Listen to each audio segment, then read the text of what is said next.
This message might sting, but that's exactly why you need to hear it. You weren't rejected because you weren't good enough. You were rejected because you were too easy to get. Harsh? Yes, but it's the truth no one dares to say out loud. You were the one who texted first, the one who showed up, stayed up, waited patiently. You gave endlessly, as if love were a debt you owed. You believed, if I am sincere enough, they'll see it. If I give without games, they'll choose me. But they didn't.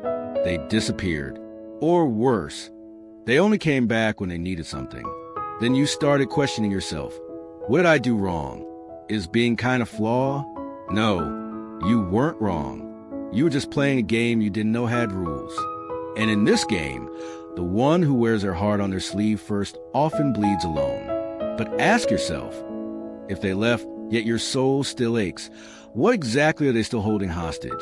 In a world where emotions are strategy, showing all your cards too early isn't brave.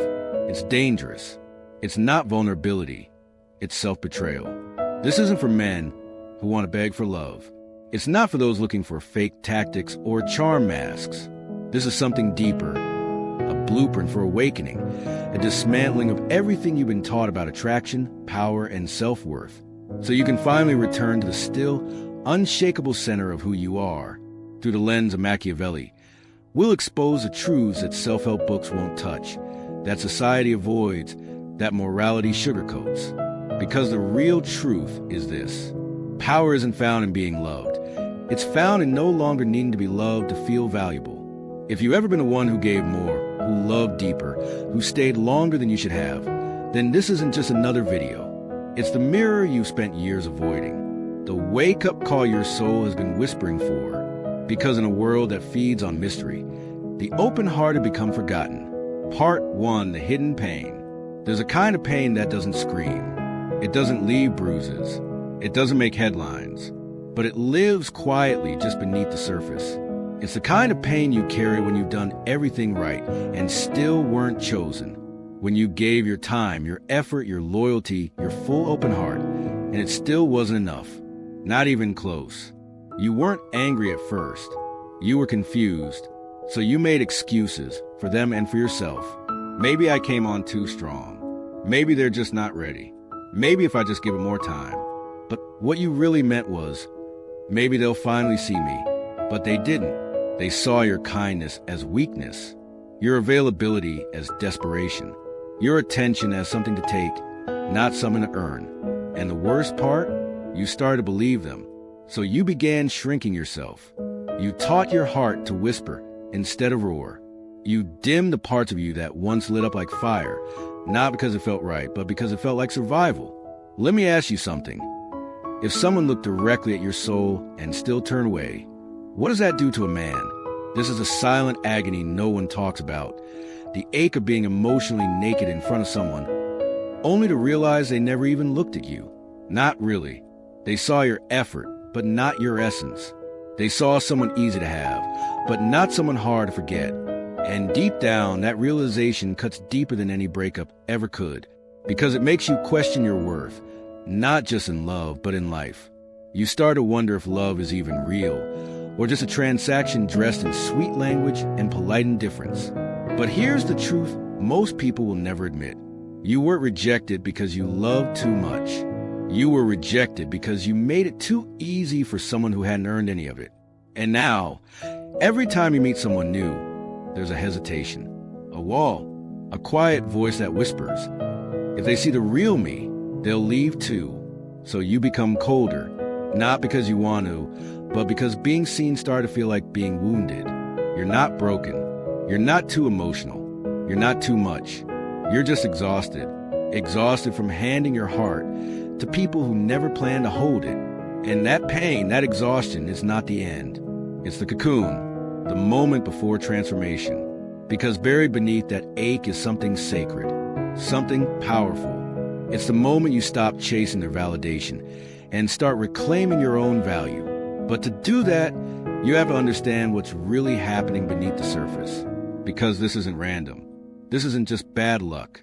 There's a mechanism, a deeper pattern, a design hiding in plain sight. And once you see it, you'll never unsee it again. Part 2, the deeper mechanism. You probably asked yourself 100 times, why do I always end up in the same place? You give your best. You show up fully. You're loyal, present, honest. And somehow, it's never what they want. But what if I told you it's not your fault? It's not because you're too much or too soft or too deep. It's not a character flaw. It's programming, conditioning, and deeper than that, it's biology, it's culture. It's how the system was wired long before you learn how to love. We live in a world that unconsciously teaches people to value what's scarce and ignore what's always available. It starts early. As children, we chase the parent who gives us less. Not because they love us more, but because their love feels like a prize we haven't earned. And that becomes our blueprint. So in adulthood, we confuse tension with passion, distance with value, inconsistency with intimacy. Pause and ask yourself, have you ever craved someone more the moment they started pulling away? That wasn't love. That was conditioning. You meet someone. You show up real, consistent, clear, but they don't know how to receive it. Because society, especially modern dating culture, has rewired people to chase the emotional spike, not emotional safety. They crave the high of validation, followed by the drop of being ignored again and again. It's not love, it's addiction. And here you are, offering stability, offering peace, offering gold. But to someone raised in chaos, peace feels foreign, stability feels boring, and your presence feels too easy. But ask yourself this. If the world keeps misunderstanding your kindness, would you rather shrink to be accepted or stay whole and become unignorable? Let's be honest. You were conditioned to love harder, to prove your worth, to give until it hurts, and then to keep giving just to be seen. But here's the twist. The more you give to someone who hasn't earned it, the faster they begin to expect it. And what's expected stops being appreciated. That's why they lost interest. That's why they pulled away. Not because you weren't valuable, but because they got access without effort. This is not a personal failure. This is human nature. And long before Tinder ever existed, Machiavelli warned us. Men value what they struggle to obtain and grow indifferent to what is too easily acquired. That one sentence explains half the heartbreak in modern relationships. So how do you change the game? Not with manipulation, not with coldness, but with awareness. You stop giving your presence away like a free sample. You stop begging to be seen. You stop handing your light to those who wear blindfolds. You don't hide your heart, but you require effort before access. You stop trying to be the most loving and start being the most discerning, because your energy, your presence, your peace aren't free. They are sacred currencies. And they're not meant for people who only know how to spend, not build. And if this is hitting something deep in your chest, if you've ever felt like you were giving gold to people who only saw dust, then now is your shift. Part 3, the common mistakes. They say love is a game, but most men keep playing it like a confession, when in reality, it's a battlefield. And in battle, certain mistakes don't just hurt, they cost you everything. Here are the 5 silent killers of attraction every man must stop. Mistake number 1. You overexplain yourself. You think honesty means telling her everything. Why you didn't reply, what your weekend looked like, how you feel in perfect detail. But here's the bitter truth. Overexplaining is a subtle form of begging. It says, please don't misunderstand me. Please like me.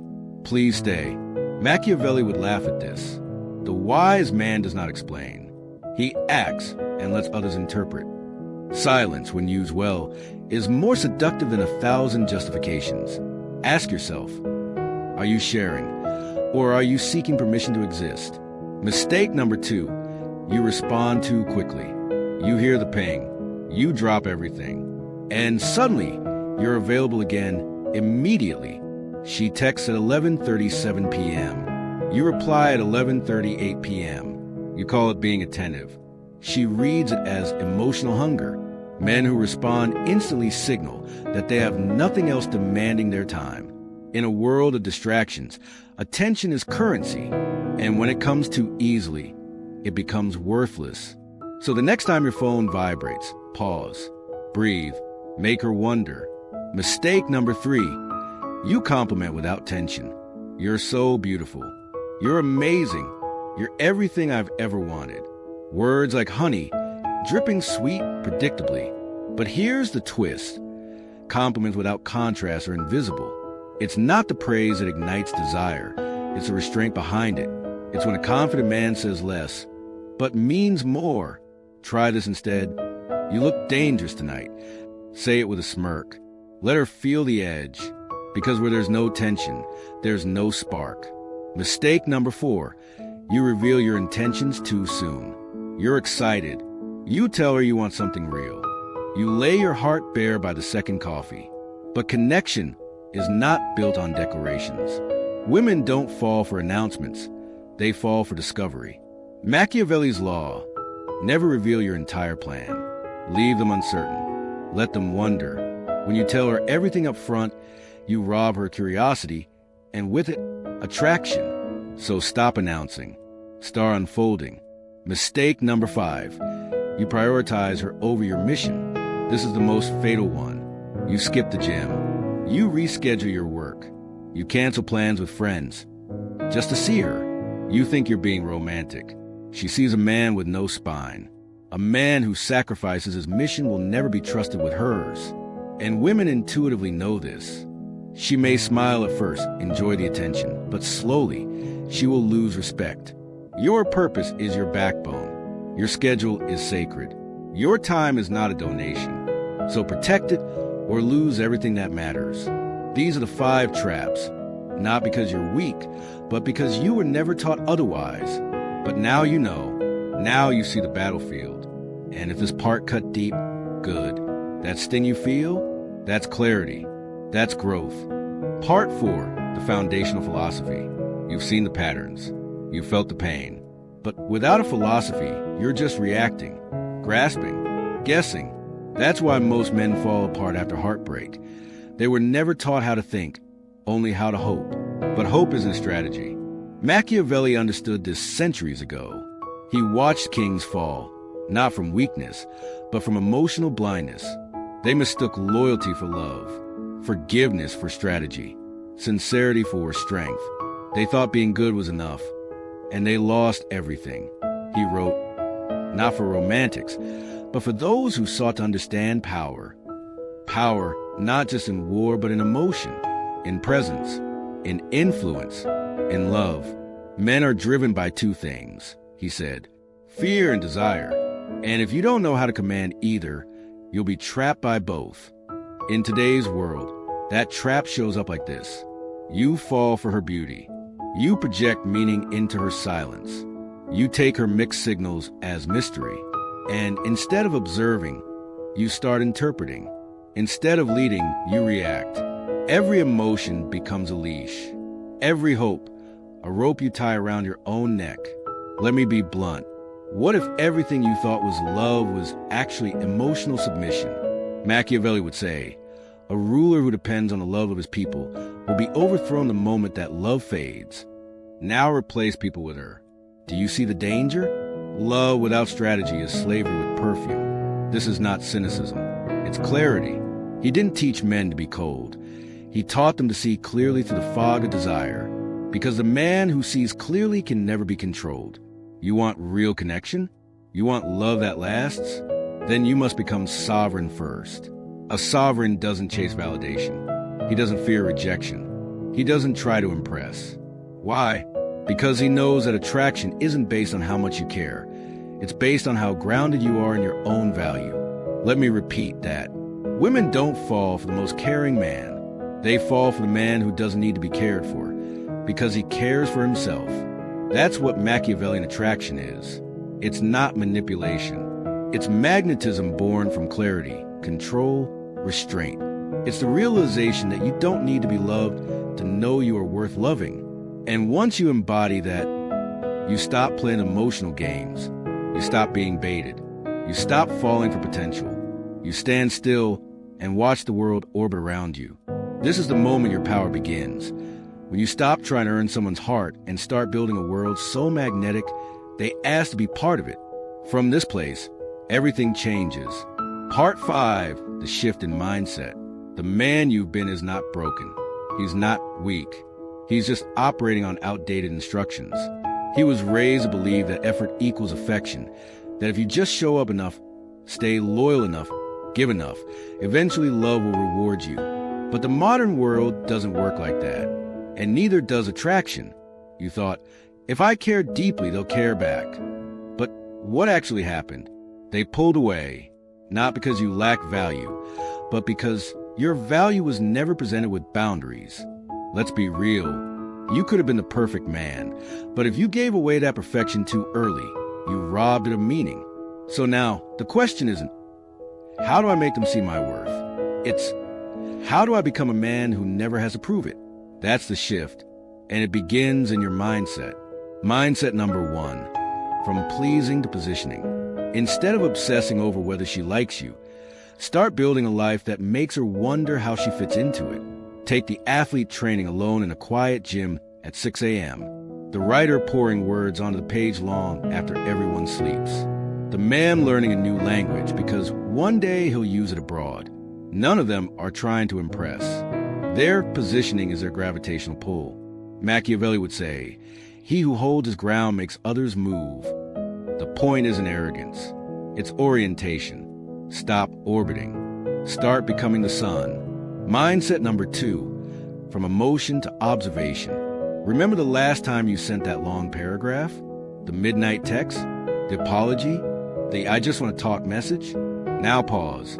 What actually changed? Did clarity appear? Did they suddenly respect you more? Or did you just feel emptier? Emotion led you there, but observation would have saved you. Imagine you're in a room watching a chess game. Do you rush to move a piece out of panic? Or do you wait, study the opponent, and strike with intention? A sovereign man does the same with people. He listens to what's not said. He reads inconsistency like a warning sign. He doesn't guess, he decodes. He's not cold, he's calibrated. Mindset number 3, from access to standards. You used to give your time to anyone who showed interest. Just because they smiled at you, because they were nice, because they said you were different. But now, you think in terms of qualification.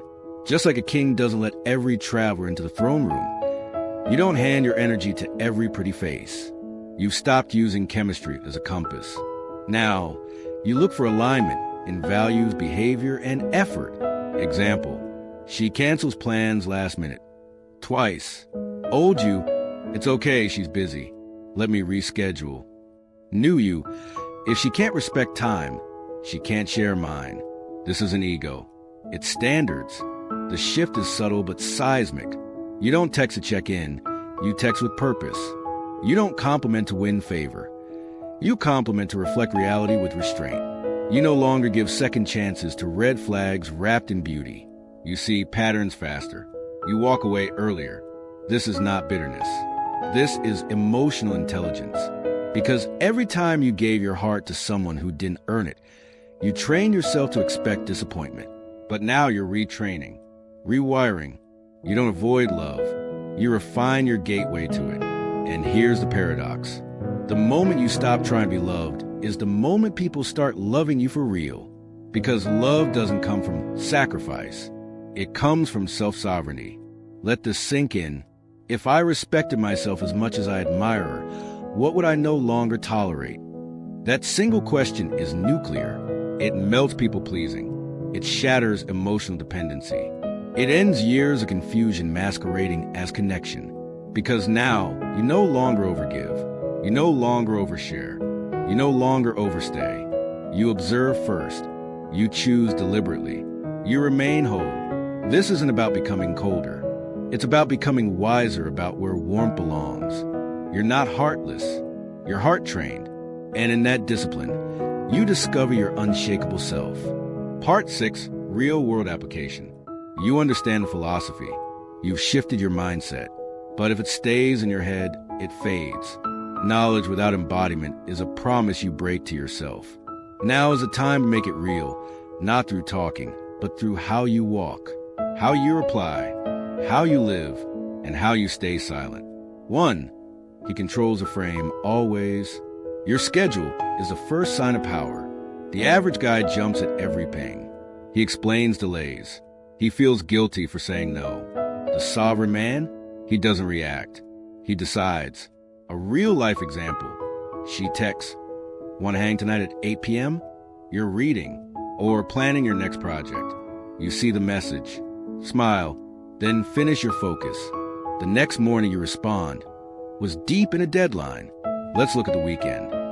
No apology, no guilt, no over-explaining, because you're not responding from need. You're responding from mission. 2, he moves slow and speaks slower. Ever seen a man walk into a coffee shop and instantly draw attention without saying a word? It's his eyes, his posture, the way he holds his cup. His presence is his introduction, while others rush to fill silence. He lets silence speak for him. You can train this. When you enter a room, slow your steps by 10%. When asked a question, pause 2 seconds before answering. You'll notice the energy in the room begins to orbit around you. 3, he reveals almost nothing. She asks, "So, what are you looking for in a woman?" The old you would deliver a long monologue. Smart, kind, ambitious, emotionally mature. But this time you look up, smile, and say, "I'll know it when I see it." Then ask her something more interesting. You're not hiding. You're protecting mystique. You understand that revealing less doesn't make you distant. It makes discovery feel earned. Because what's uncovered slowly feels like treasure. 4, he keeps building. She calls with spontaneous plans. But tonight is the night you work on your passion project. That vlog you postponed. That new skill you promised you'd master. The old you cancels his plan. The new you replies, "Can't tonight, but I'll let you know this weekend." Then you follow through. Because you're not working to impress her. You're building something timeless. And that makes you more magnetic than any compliment ever could. 5, he is kind but not accessible. You're still respectful, still warm, still grounded. But you're no longer wide open. You're like a beautifully lit cafe without the open 24/7 sign. Selective hours. VIP seating only. She feels it not in your words, but in your tempo. You don't send good morning texts every day. Not out of strategy, but because you don't give your rhythm away on autopilot. Not everyone deserves front row seats to your life. Every small choice like that is a declaration. No one hears you say, "I've changed." They feel it in how you text, how you pause between words, how you walk in without shrinking. That's the silent weight of a man who's centered. And if you're wondering, am I living this yet? Ask yourself, when I walk into a room, do people feel something shift? If not, you're still explaining too much, still seeking approval with your tone, still shrinking your gravity. Stop. You don't need to speak louder. You need to become quieter inside. Because in a world full of men trying to be loved, the man who doesn't chase becomes unforgettable. Part 7, the new face of strength. Once upon a time, strength looked like dominance. Loud, aggressive, controlling. But that model is extinct. It collapses under pressure. It screams when it's not seen. It needs to be feared because it fears itself. Today, true strength has a new face. It's the man who can sit in silence while others unravel. The man who can walk away from drama without needing the last word. The man who can feel pain and still hold his frame. That's power, not because it controls others, but because it doesn't need to. You see, a man ruled by emotion is a slave dressed in passion. But a man who masters emotion becomes the eye of a storm, unshaken, unreachable. He doesn't flinch when tested. He doesn't beg to be kept. He doesn't collapse when misunderstood. Because he no longer lives for validation. He lives for alignment. In the past, you'd chase. You'd explain. You'd soften your edges for someone else's comfort. But now, you let her wander. You let her wait. You let her earn proximity to your inner world. Because that world is sacred now. Not a playground for strangers. Not a vending machine for affection. Strength isn't in how loud you speak. It's in how little you need to. It's not in how many women want you. It's in how little that need defines you. It's not in how fast you fall in love. It's in how slowly you give yourself. You become deliberate, measured, dangerous in your stillness. Not violent, but valuable. Not arrogant, but untouchable. You become the kind of man who makes the world slow down when he walks in, not because he demands attention, but because he carries a different frequency. Women feel it. Friends respect it. Enemies fear it. Even silence recognizes it. Because real power doesn't chase noise. It becomes a gravity others orbit. And in the end, this is what she truly desires. Even if she can't explain it. A man she cannot control. A man who won't lose himself for love. A man who makes her rise just to stand beside him. That's you now. The old you would have begged. The new you lets her wonder. The old you explained. The new you let silence answer. The old you fear being alone. The new you walks alone with purpose, because this is a new face of strength. A man who is no longer led by emotion, but by vision, by principle, by inner order. Outro, the sovereign decoration. If you've made it this far, then something in you has already changed. You've stopped asking how to be wanted. You started asking how to become undeniable. That shift is everything. Because the moment a man stops seeking to be chosen, he becomes the one who chooses. And that's what she senses now. Not just your words, but your presence, your refusal to abandon yourself for affection, your quiet demand for respect, without saying a word. You've learned the rules. You've felt the pain. But most of all, you've remembered your center. You are no longer the man who compromises to be liked. You are no longer the man who begs for attention. You are no longer the man who hides behind kindness. You are sovereign now, not because the world gave you permission, but because you took it back. You no longer chase. You attract. You no longer explain. You embody. You no longer react. You lead. This isn't about women. It's about power. The power to own your energy, to build your kingdom, to walk away not out of spite, but because you simply know your worth. If this video spoke to you, don't just leave quietly. Drop a comment. Tell us what rule hit you hardest. Because this isn't just a video. It's a brotherhood of clarity. And if you want to support more videos like this, drop a super thanks. Every bit helps our team keep creating deeper, sharper, braver content. If you're new here, hit subscribe, because the next video might not just change your mindset. It might save your dignity. Share this with a brother who needs to hear it. Not to impress, but to awaken. Because in a world full of men who perform, panic, and people please, the sovereign man is rare, but unforgettable. And now, you are becoming him.